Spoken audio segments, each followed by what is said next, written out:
അപ്പോൾ ചോദിച്ചതാണ് കേട്ടോ. അതായത് ഒരു ക്ലാസ്സിൽ 26 കുട്ടികളുണ്ട്. 26 കുട്ടികൾ. പക്ഷേ ക്ലാസ് ടീച്ചർ അടുത്ത് 25 പേരൻസിൻ്റെ പേരേ ഉള്ളൂ. അതായത് ഒരു ക്ലാസ്സിൽ 26 കുട്ടികൾ, എന്നാൽ ക്ലാസ് ടീച്ചർ അടുത്ത് 25 കുട്ടികളുടെ ഡീറ്റെയിൽസേ ഉള്ളൂ. കാരണം എന്താ? പക്ഷേ എല്ലാ ഡീറ്റെയിൽസ് മാഷിൻ്റെ കയ്യിലുണ്ടാണ്. അതെന്തായിരിക്കും കാരണം? ഒന്ന് ക്ലാസ് ടീച്ചർ അല്ല, ഒരു ക്ലാസ്സിൽ 26 കുട്ടികൾ, പക്ഷേ 25 പാരൻസിൻ്റെ നമ്പറേ ക്ലാസ് ടീച്ചർ കയ്യിലുള്ളൂ.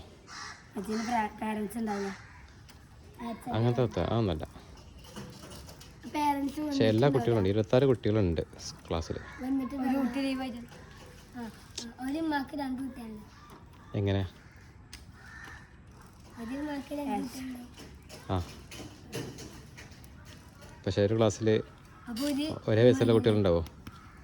ഒരു ക്ലാസ്സിൽ ഒരേ വയസ്സുള്ള കുട്ടികളുണ്ടാവാൻ ചാൻസ് ഉണ്ടോ? മനസ്സിലായി. ഒരു ക്ലാസ്സിൽ ഒരു കുട്ടീൻ്റെ ഒരു ഉമ്മ ഉണ്ടാവുള്ളൂ.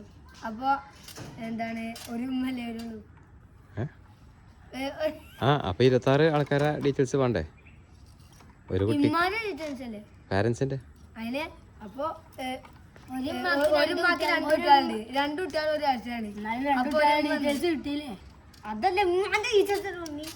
അതന്നെ പറഞ്ഞത്. ഉത്തരം പറഞ്ഞട്ടെ. ഏറ്റക്കുട്ടിൽ തന്നെ ഒരു കുട്ടികൾ ഏറ്റക്കുട്ടിലാണ്. അവൻ പറഞ്ഞ ഉത്തരം ശരിയാണ്. അവൻ ഏറ്റക്കുട്ടില പറഞ്ഞതിന്. പക്ഷെ ഏട്ടനും അനിയനും ഒരു ക്ലാസ്സിൽ വരുമോ? ഇല്ലല്ലോ. ഇല്ല. എങ്ങനെയുണ്ട് ക്വസ്റ്റ്യൻ? സെറ്റല്ലേ?